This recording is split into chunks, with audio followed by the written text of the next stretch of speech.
The following is a special presentation of Tony Kurre Radio. Keep your mission on your mind and your mind on your mission. This is Mission Minded with Michael Coleman. Welcome back to the Mission Minded. Keep your mind, your mission on your mind. He's the CEO of the Heart of Alabama Food Bank, HAFB. Hashtag that bad boy for everything the Heart of Alabama Food Bank does. They cover 35 counties, the great state of Alabama. I'm Tony Kurre, and we do this show called Mission Minded. We're going to be doing the show Mission Minded. It's moving to terrestrial radio. We're really excited about that. We're planning on February, maybe mid-February at this point. But we're going to be doing that, and it's going to be a great business show. It's going to be like anything I've ever heard. I like listening to Christian radio.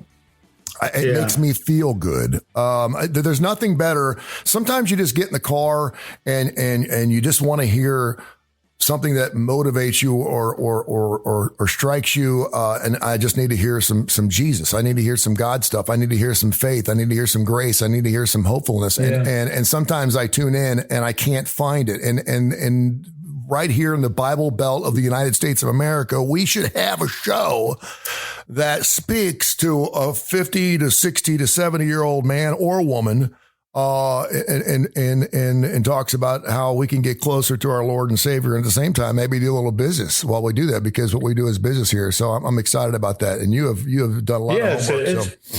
It's really it's tough. Like you said, it's tough to. You can turn on the news.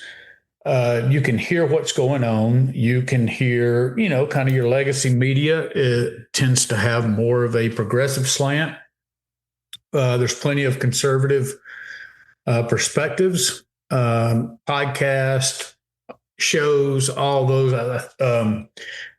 But and a lot of those people who are presenting the news do have a personal relationship with Christ. But they don't necessarily talk about it. They don't necessarily filter the news through that lens. Mm-hmm. And so kind of what we're doing is talking about everything. We'll talk about current events. We're talking about stories of transformation. We're talking about just everyday life and the struggles of how to view that through the lens of faith but to be very authentic. We want to talk about the challenges and the failures, not some powder puff existence where the clouds are marshmallows and all the world is rosy, because we know that's just not reality, especially for believers. We want to point out the great joys that exist, the great blessings, but the great challenges that exist, and not just successes, but failures as well, and how failure can be a great tool in our life, whether it's in our personal journeys in faith or our personal development in the workforce. So there's just a million different angles to go, and we're going to be taking phone calls, emails, info at TonyKurreRadio.net. You can always go there, but also have a special one for Mission Minded. Let me ask you this real quick, because I've had several people. I've been talking to a lot of people about this show. They all think it's a great idea. And I met with Patrick Sawyer last night, who's the rector, the head honcho at Valleydale Church, who are going to be one of our great sponsors. And I asked him the question, what evangelically speaking do people who love the Lord, who want to be close to the Lord, do the worst in a business? In other words, business owners who want to do things right and want to live by the word of the Lord and do things right. What's maybe one of the big mistakes that an evangelical Christian business owner is doing wrong? That maybe Jesus is like, you're doing good and I'm going to bless you in your business, but I really would like you to do this a little differently. Is it cooking the books? Is it the way they treat their employees? What is it? Well, first of all, I'm interested what Patrick have to say about it. Did he give you any thoughts on that? He said that we need to start with Jesus in everything we think, do, and say. Yeah. First, we don't do that. We don't do that. We do that in church. Yeah. We do that maybe when I'm talking to you. We do that when we're doing a Christian radio show. But the old WWJD, he said, enough of us don't think Jesus first. We think Jesus last. We go through all of our things. We go through all of our will, and we do all the things we can to create this, whatever we need to do. And then the last thing we do is we pray about it, and we need to flip that on its head. We need to do prayer first. And if you do prayer first, then everything else kind of falls in place. And that was kind of his message. Yeah, I would say, I have, as I've run organizations, you have to have integrity. And, so when, and that's in secret, like the books and everything, what are you going to write as a deduction? What are you going to write, and I get there can get lots of gray areas, and I'm all about taking advantage of the gray areas as long as you're not knowingly violating your personal ethics and the law. So it's not all black and white lines, but you have the business aspect, and then you have the employee aspect, and then you have the customer aspect. So if you're looking at it from an organizational perspective, you have several responsibilities. How you advertise. Are you being ethical in your advertisement in terms of what are you promised? Do you intend to deliver what you promise, or are you part of any sort of bait and switch? That's an ethical issue.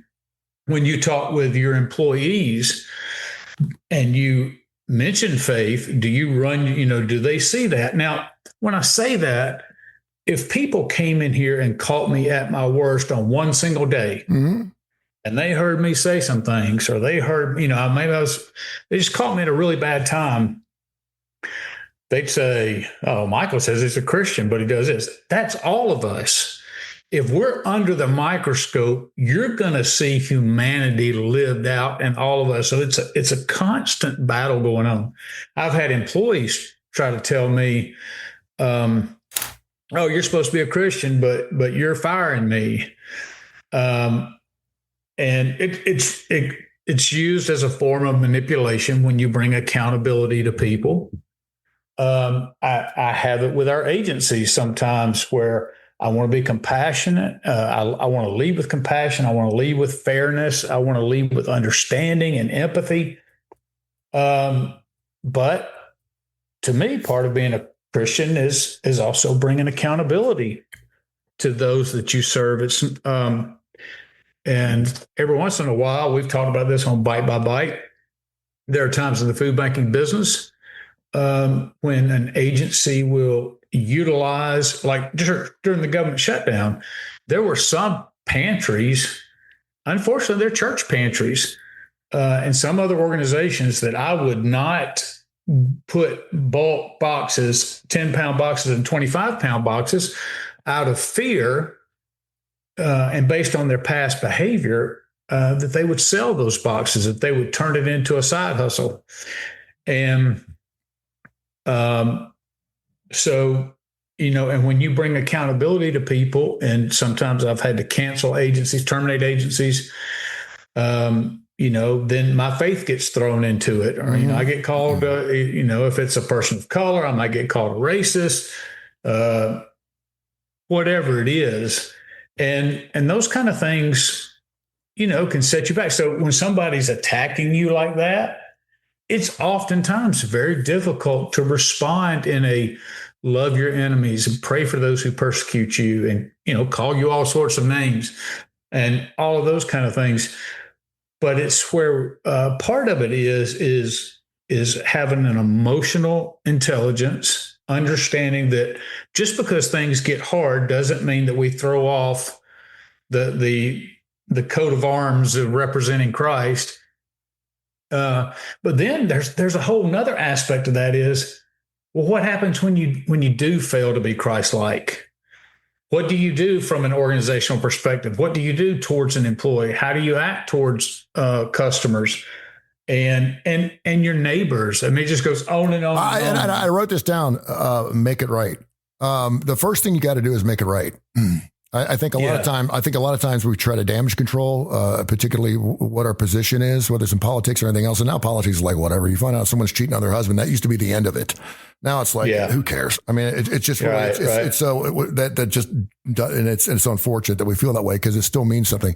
But the first thing is you got to make it right. You got to own up to it. And if there's one thing that we need to learn is the news cycle is so fast, so quick, that if you do just come up and say, listen, I screwed up here, blah, blah, blah, there's a good chance we'll forget about it by next Tuesday.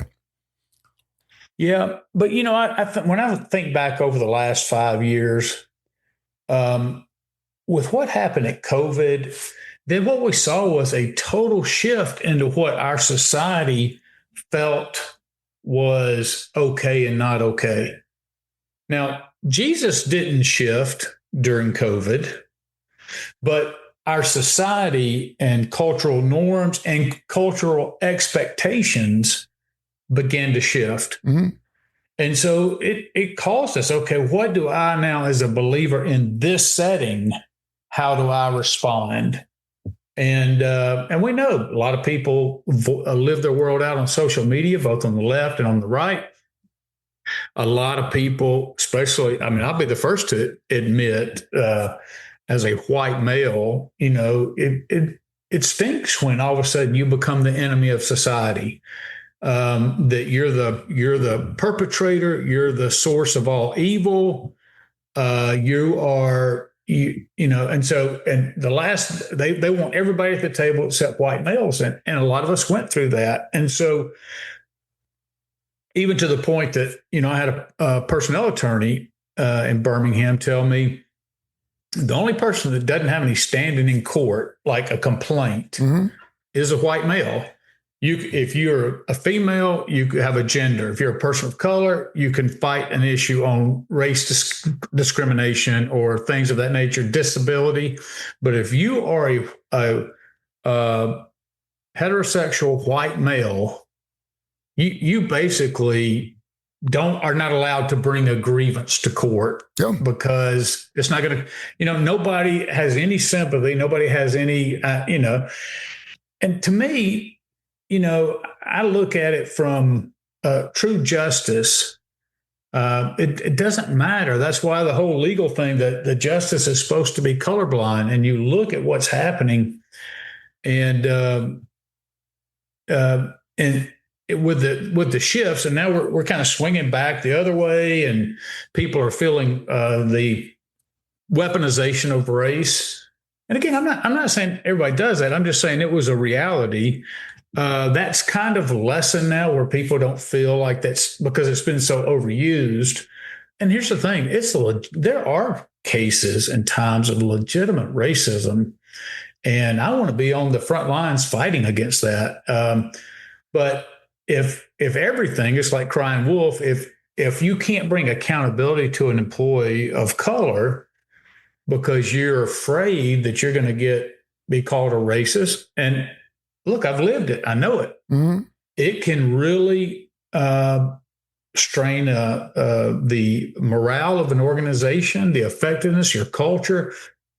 It really handcuffs you, because one of the things I've tried to explain to people, if you're a white male and you get tagged as being a racist, that's something you can't get rid of. And then when somebody calls you a racist, you say, no, I'm not. Well, you can't, you can't refute a negative that that doesn't well, then exist. That goes for homophobics. That goes for, you say one thing. We used to throw the F word around like it was nothing. And now, it's like the worst thing in the world. This is really good because this reminds me of something I sent to you a couple of weeks ago that I wanted to ask you about, that came through an email, info@tonycurryradio.net. Your takes on food banks across the country that have a religious affiliation. And I got this, I heard it actually on MRN, where there was a group, and we'll go here next. But it was a group of LGBTQ individuals who had started their own food bank for the LGBTQ community. And I thought, That's kind of strange. I mean, if you're hungry, you're hungry, right? So why should it only be for LGBTQ? And I don't think it is, but their whole thing was it's very difficult to be in that community.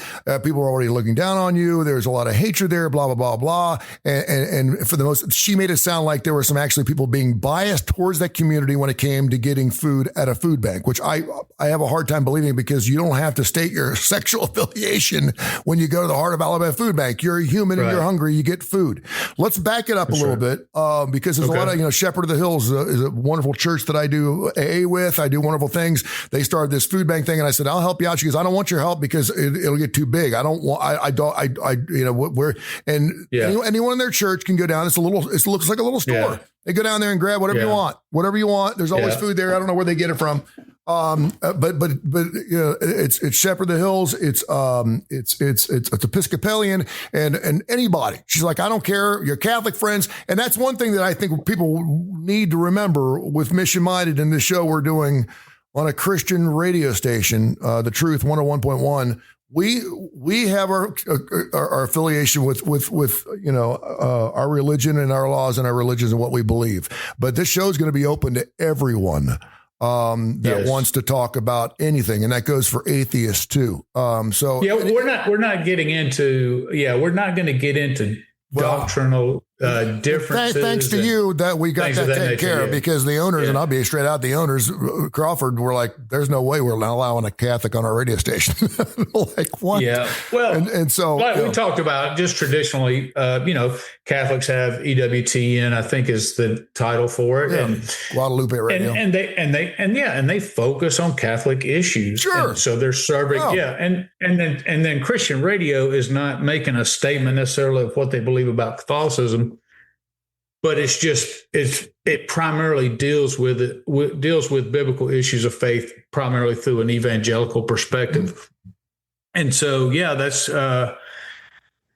those kind of things. But we're like, look, we just want to talk about Jesus and how you live out that relationship authentically with Jesus. So talk about your thing about the food bank. Yeah. So talk about the religious implications. Yeah. And I again, anybody wants to help yourself out. I don't think there's any food banks out there that are like Catholic services where they do Catholic. You have to be Catholic in order to get food here. I don't think that's right. Catholic social service. What's your thoughts on that? I always have to go back and make sure because it gets confusing if you say food bank versus food pantry. Sure.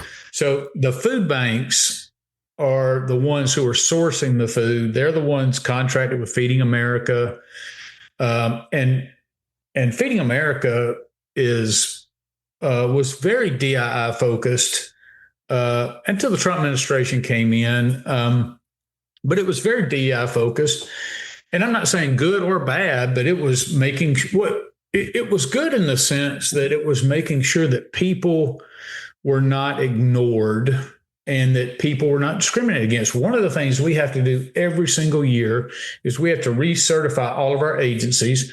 And in our 35 counties, we have over 600 agencies. We have to recertify every agency that in civil rights training. And it's not extensive. It's just, okay, here's the civil rights. You have to post a civil rights poster.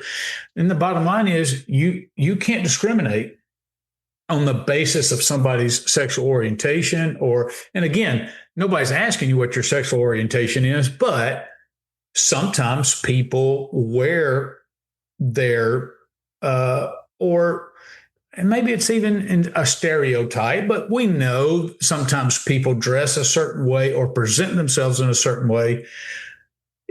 If nothing else, present themselves as being different than what you would see in everyday society. Yeah. Again, not bad or good, just different, noticeably different. And so one of the things we really try to focus on is not making choices based on what somebody looks like or what somebody says, or because you can be selective in who you serve, but it can't be based on the things for that reason. So, for instance, if a small church pantry wanted to say, let's say lives out in the country, and they say, look, we just want to serve people in this zip code. Mm-hmm. Okay. rural people in this zip code, they can restrict people to a certain zip code. Some people say, well, you can't say I'm only going to serve white people in a certain zip code, or only black people in a certain. That's where it steps over the civil rights. You can't say I'm going to not serve anybody that comes in with facial piercings. Yeah, those kind of things. Everybody has to be looked at through the lens of you are somebody who's hungry. We don't care what your race is. We don't even get into the issues of whether somebody's a citizen or not, because they're not required to prove citizenship. Years ago, you could, this was back around 2010, people had to come in and in essence prove that they were poor. Really? Like in some places, you would have to come in and show your last W-2 or show a statement saying, or you were getting unemployment insurance, something that showed where you were. And the USDA eliminated a lot of that because they said, we don't want there to be, if people are hungry and they're coming to the food pantries, we want them to be served. And we don't want there to be barriers to service, such as proven, if you can't document that you're unemployed. And for those reasons, I think that's good. But anytime you remove accountability, so to speak, so it increases access, but just relate it to an everyday thing we're seeing right now. If you don't bring accountability, the worst in people come out to where they take advantage of the system. In Minneapolis right now, well, Trump, and again, whether you're pro-Trump or anti-Trump, this is not an either statement. But we know there's projected right now in Minnesota to be at least $9 billion in fraud in just those few programs across the five. They've targeted 5 blue states. Crazy.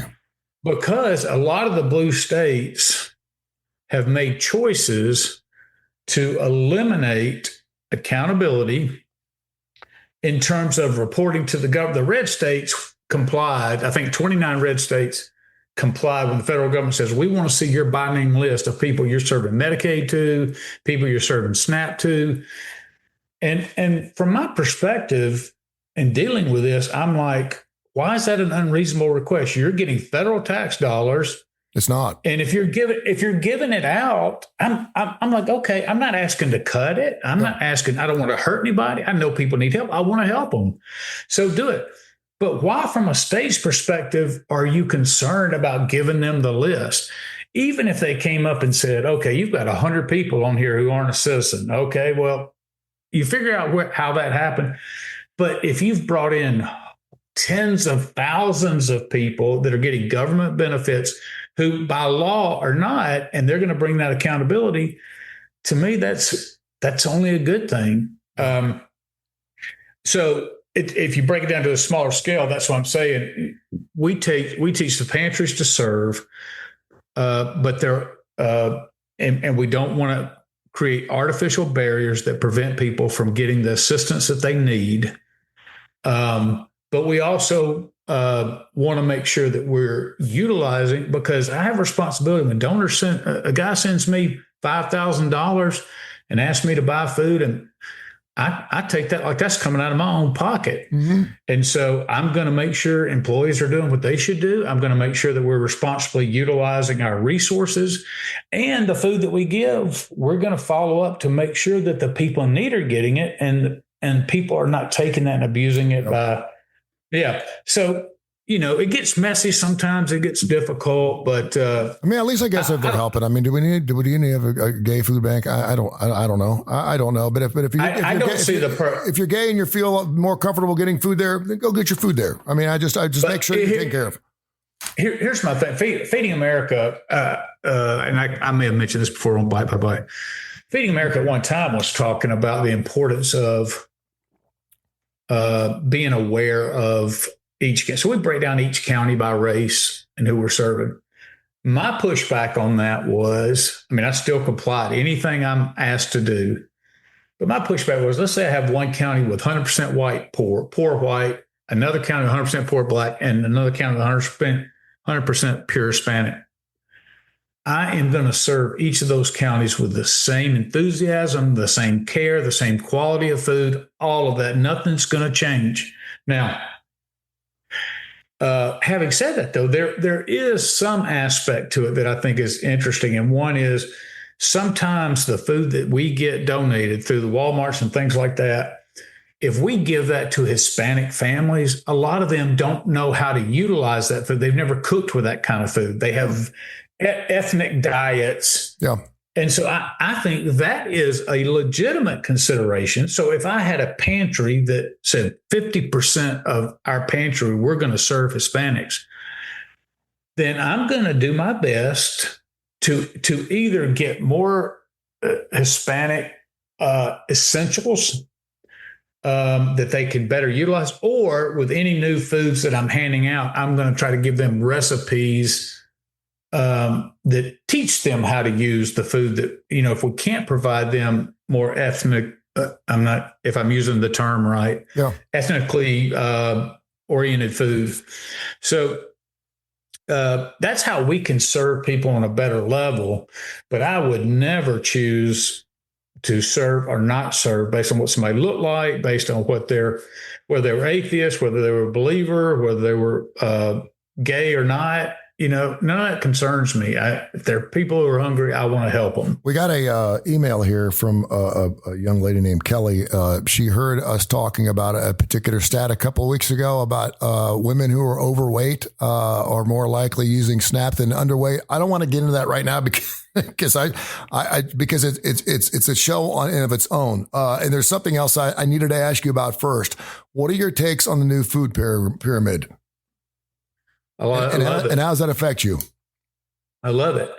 I think it's much more aligned, more proteins.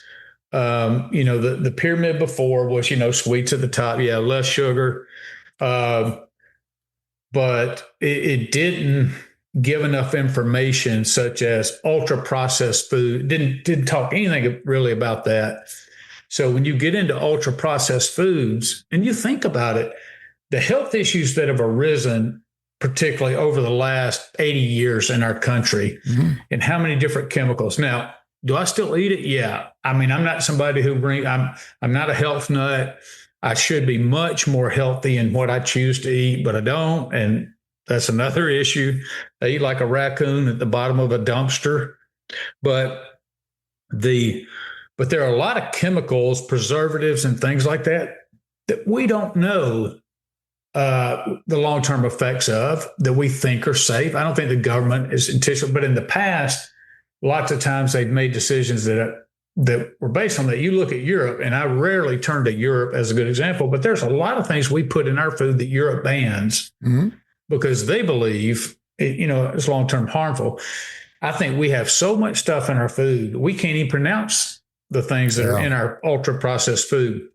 So I just think from a common sense perspective, I can have fresh fruit with no chemicals, or I can have something that's been put together and it's got 10 chemicals I can't produce. This fresher, less processed, the food's processed, but maybe it has less processed. And so you got to define what's ultra processed, what's just processed. But I think that's more protein, less carbohydrates. If you're going to use carbohydrates, complex carbohydrates are always better. And look, I think the people at the day and time who did the pyramid, that was the science of the day. Yeah. Now our science is just a little different. It don't work. 30% of us are morbidly obese. It don't work. I love to see. Let me just say that. Go ahead. No, I was going to comment on the email. I was just going to say I love seeing any meat at the top of my pyramid because that's how my whole dinner starts. What's the meat? After we get the meat, everything else is done. It's finished. But we need to know what the meat is. Once we get the meat handled, we're going to have some meat on our table here at the Kurre house. You build it out from there. Exactly. But they made a good point. They even said, "Hey, red meat." Less is better. 4 hours. Yeah, let's eat them up. Let's go. Yeah. But last thing I'll say is the lady, and I don't even know what her comment was in the email. She just wanted to know, what were you guys trying to tell us with a smiley face? Oh, well, I want to make sure that how you just worded it was a little bit different than hopefully how I said it. What I said was the statistics show that the average weight of women who are employed and not on SNAP versus the average weight of women who are on SNAP is about 60 pounds, 70 pounds difference. Mm-hmm. And it's one of those things to where here's the statistics. Now you draw your own understanding out of it, but if the average weight of a woman on SNAP is 212 pounds, I think is, if I remember the number correctly. Mm-hmm.